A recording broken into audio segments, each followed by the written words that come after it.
We're going to continue the series on strange features, quirks, and idiosyncrasies of various vehicles by touching on one of, if not my favorite vehicle of the 1990s, and maybe even my favorite vehicle of, let's say, the 1970s, 80s, and 90s, and 2000s, and maybe even the current day. I just think that this vehicle is absolutely stellar, and that is the 1995 to 1999 Oldsmobile Aurora. At least from my standpoint, this is one of those vehicles that has aged extremely well.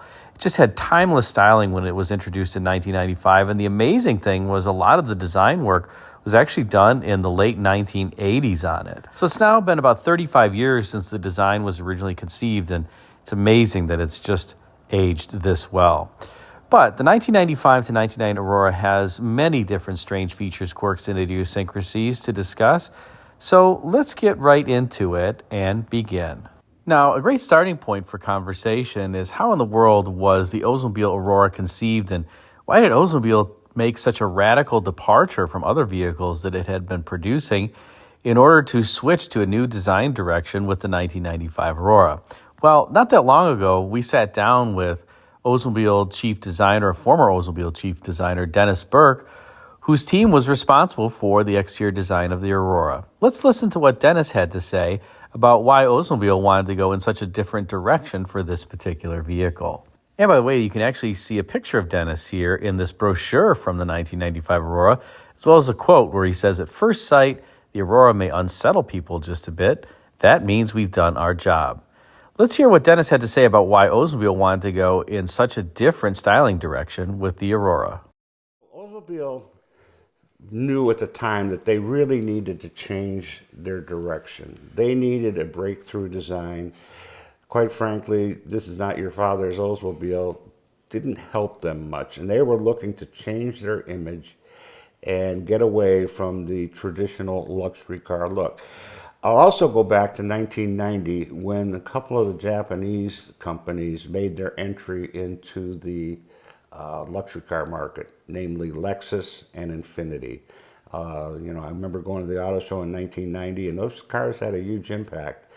In fact, it caught the eye of Oldsmobile. I remember going out to California on test rides where we'd benchmark those vehicles, and Olds decided they wanted a car to go head-to-head with those Japanese imports, not to mention some of the German imports. So this design kind of fit the bill. It was like, unlike any luxury sedan at the time with GM, and they wanted something that was sleek, aerodynamic, head-turning, and represented a whole new direction for Oldsmobile. And there you have an explanation of how the Aurora, with its signature shape and a very novel one for Oldsmobile, came into being. Now, as we look around the exterior of the vehicle, the first thing to note is that the Aurora doesn't have an Oldsmobile badge anywhere on it. In fact, designers developed a new stylized A logo for the hood, but the only place that the Aurora actually says Oldsmobile is on the radio. It doesn't mention Oldsmobile anywhere else on the entire vehicle. Now, this wasn't going to be the case originally, and it was actually a last-minute change. Take a look at this pre-production model, and you can see that there was actually the Oldsmobile rocket logo on the hood, as well as the wheel centers. For whatever reason, Oldsmobile decided to eliminate the rocket logo on the wheel centers and not replace it with the stylized A, just leaving them plain. And of course, you notice that the wheels on this vehicle, at least by modern day standards, look relatively small. I'm sure the designers wanted 18, 19, 20 inchers. Oh, heck, they're designers. They probably wanted 30-inch wheels. But they got basically 16 inchers, which was generous from a bean counter standpoint. You can also see in this photo here how the Aurora evolved from this so-called tube car concept that was developed by GM design staff in the late 1980s. This was the original proposal in full size for what the Aurora was to look like before it had a name. And here we have a rear three-quarter view of the so-called tube car. Notice the larger wheels in BBS type format, the lattice format that you see there. In any event, back to the production car, which came out as an extremely handsome automobile. A few things about the design that you can see here at the front, and one of those is that the Aurora had its own mirrors, this kind of beautiful potish design that went along with the styling. Also, the car had frameless door glass. There's no upper portion of that door, so you put the window down, you open the door, and just that lower portion is there. For the time period, the Aurora also had pretty thick A, B, and C pillars, and that was because the engineers on this vehicle wanted to endow it with a very rigid structure, a so-called 25 hertz structure. And that necessitated the use of these thick pillars and also a lot of structural reinforcement, so that when one was driving the car over, in particular, rough surfaces, it didn't have that jiggly feel of luxury cars past. It had more of a solid feel. And I think, by and large, they were pretty successful when it came to achieving their goal. As we turn out back, the Aurora had this beautiful taillight treatment that looked like the entire portion was supposed to illuminate. Of course, only the small portion to the right and the left of the trunk cut actually did. But it was the designer's intent to have that entire rear taillight assembly illuminate. But unfortunately, in this case, the engineers actually didn't allow it. And it was going to be expensive. So it was cost cut out and engineered out for various reasons. And only that portion outside of the trunk cut actually illuminated. Another strange feature you can see here on the Aurora is that seal around the rear glass. It's actually not just a seal around the rear glass. It wraps all the way over the roof and down the other side of the vehicle. It's all one piece. And it sounds like a great design and certainly a novel idea. But the problem is that, of course, it's rubber. And what happens to rubber over a period of time? It tries to return to its original shape. And so often these seals on the vehicles just never quite held on, and replacing one as a consequence is just an absolute bear. But that's what they did on the Aurora. There's something else that is an interesting quirk on the rear here, and that is the rear glass. In 1995, when the car was introduced, a lot of owners complained that the rear glass had a fair amount of distortion and looked like it was basically compressing cars in the rear view mirror. For 1996, engineers would revise the rear glass to help that distortion. In 1996, there also were a number of upgrades to the vehicle, including the ability to order chrome wheels, daytime running lights became standard, and on the interior, a change was made to the climate control. There was now a recirc button as opposed to a passenger temp button. We'll talk more about that in a little bit. And for 1996, all Auroras became OBD2 compliant. The 1995 cars are kind of an OBD 1.5 setup, which is a bit awkward. There's basically an OBD1 computer, but an OBD2 connector and a few extra features beyond standard OBD1. And it can make it hard for some code readers, at least it did back in the day, to really pull the codes on these unless you had a GM Tech 2. But that's not a problem anymore with the scan tools that mechanics have. Let's transition now to the interior of the Aurora because it's one of those unique themes, especially for the period, in particular because somehow Oldsmobile designers made this extremely large car feel relatively small on the inside. And I think a lot of that's owed to the overall theme, which is indeed a handsome theme on the interior, with this IP that wraps into the door panels and is driver-centric as well, with that big chunky center console that you see there containing the radio and the HVAC controls. Overall, it's a very attractive theme, and it's one that while you're driving the car, you certainly feel, I guess, important. This also marked a return for Oldsmobile to using real wood in their interiors, and this was real burl walnut trim that was employed on the Aurora. That's not fake wood. There also were some strange and funky things about the interior. First, I think of note is that gear shift for the automatic transmission. This was a unique part to the Aurora, certainly had that designer feel to it and look. It was big and chunky and, well, just, I guess, chunky looking. I don't know how else to describe it. And it did have a button not only at the top to go into reverse or drive from park or move the shifter back and forth, but also that button at the bottom that enabled the driver to select performance or normal calibration for the shifting. Now, in truth, I've driven quite a few different Auroras, and as opposed to other vehicles that had this performance and normal toggle switch or switch to control the shift points, I didn't really notice much of a difference on the Aurora from a transmission shifting standpoint. The shifts weren't really any firmer, and they didn't seem to be delayed in the performance setting, maybe just a hair versus the normal setting, but it wasn't anything dramatic like some other vehicles. You can also see in the picture the Oldsmobile script on the radio, as I mentioned. That's the only place that the Oldsmobile script appears. You have this funky little vent on the backside of that driver's portion of the center console. That's an air vent. It's super small, and that super small vent, I believe, was actually employed in the Chevrolet SSR interior for the HVAC vents as well. Here's another view of the interior, and this one in a tan color scheme. You'll notice the seat controls on the door panel a la Mercedes, or a picture of the seat that you move back and forth. That controls the 6-way power seat plus the recliner, and then the buttons above it control the seat heater as well as the various lumbar supports. And then at the forward position of that door panel is the door lock switch. Now notice on the passenger compartment that the IP is pushed rearward. It still flows and wraps into the door panel.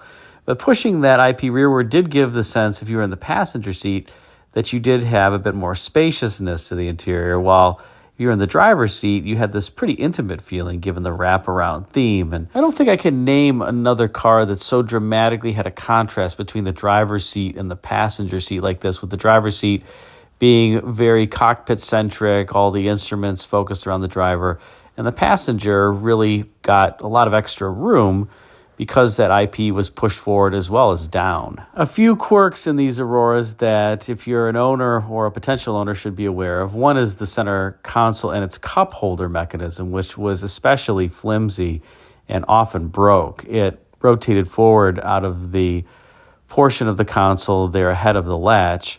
And another item is that the tilt steering wheel and the wiring harness for the ignition weren't always correctly routed on these Auroras. So as you tilt the wheel up and down, you're crunching the wires, and in some cases, the car may have trouble starting because that wiring harness is damaged behind the steering wheel. So my best advice is, if you have one of these Auroras, tilt the wheel once, set it and forget it. Don't move it up and down and all around, because a lot of these didn't have the wiring harnesses routed correctly. The early Auroras also had an HVAC problem where there wasn't a lot of heat that was coming out at the floor on the driver's side. And there was a technical service bulletin to address that issue. But if you do have that issue, know that it was pretty common, particularly on the early Auroras. And just a few more strange features before we move on. One of which is that this Aurora was one of the first GM vehicles in this period to get away from that multi-function stock that had the cruise control on it, as well as the wiper control and the wiper wash control. You notice here that there's two stalks coming out of the steering wheel. On the left, you have the turn signal and the headlights and the cruise control as well. On the right, you have a wiper stalk. Now, the strange part is that, number one, the switchgear was unique to the Aurora. It wasn't used on any other car in General Motors' entire portfolio. And on the wiper stalk, similar to Asian vehicles, the control was such that if you wanted to deploy the mist function or just have one pass, you'd push up on the wiper stalk, not down as you would on a typical GM car. And if you wanted to increase the wiper speed, you would push down. So if you wanted to go, as an example, from off to intermittent to low to high, that would be clicks in the downward direction. And then to return to off, you'd push the stalk back up. Again, that was a reversal from what was typically found on other GM vehicles. Another cool thing about the Aurora is that it came standard with a pretty sweet trip computer that you could see right above the climate control panel there to the right of the steering wheel. It had a little cover that you'd push a button to the right of it that would pop open. And you could see everything from instant fuel economy to oil pressure to time to destination to time that you were driving. It was a neat feature that would continue on into the next generation Aurora, and then you could close the cover once you had selected what you wanted it to display. So pretty handy little item. And no video about the Aurora would be complete without a discussion what's under hood, and that is a variant of the Northstar V8 that was exclusive to the Aurora, a 4-liter double overhead cam Northstar V8 making 250 horsepower. The typical Northstar that was in the Cadillacs was 4.6 liters, and was somewhere around 300 horsepower. It depended on the year, 295, etc. But this was an Aurora exclusive V8 engine, and you can see a couple features under hood here. You have the individual coil packs out back there, and actually for most major tune-up issues, these really weren't too problematic. You can get at all the spark plugs, you can change out the coil packs pretty easily. The water pump is driven off of a separate belt on the driver's side there, and so long as you have the tool to remove it, you're going to be just fine. There are some, let's say, less desirable repairs, including the alternator on these, which is not in a fun spot, similar to the Cadillacs. I will say that there is a big quirk of these, and that is that the primary vehicle ground is in the passenger side fender well. And I said that right. It's basically in the passenger side fender well where different items like salt and sand and dirt are going to get kicked up on it, and then consequently it risks corroding. So if you do have a problem with your electrical system on your Aurora, check that ground. And if the ground doesn't appear to be in good shape, you can just run like a battery cable from the engine block stud up to the shock tower or somewhere else and just leave the existing ground there and add another ground to it. I had to do that on my 95 Aurora after I couldn't figure out where all my electrical gremlins were coming from, and ever since I did that, the car just operated fine. I should point out that some of these Auroras did have a fuel system recall for the fuel rails under that beauty cover, and they were plastic from the factory. When they're replaced from the recall, they will be metal.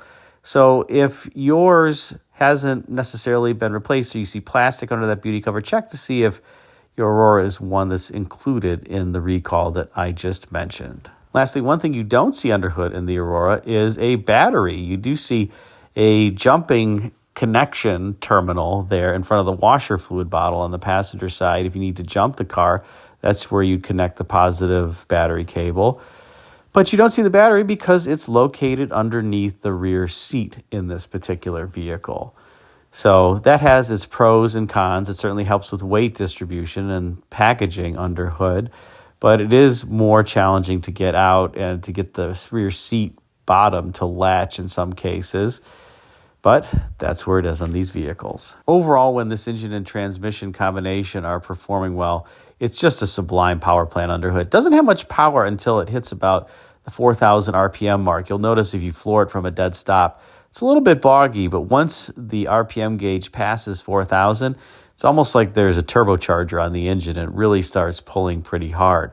I should mention that these Northstars do have their issues, which most people will write about. I've never had a head gasket issue on mine. Of course, I'm not pounding on the engine all that much, and I baby it until the engine's fully warm. But some did have head gasket issues. Another prevalent issue on these Northstars is that they're oil leakers. There's a bottom seal that tends to leak, and there's also a top oil seal that tends to leak. And it can be extremely expensive to replace those seals. In some cases, it's an engine out job. So just be wary if the Aurora that you have leaks a ton of oil all over the driveway.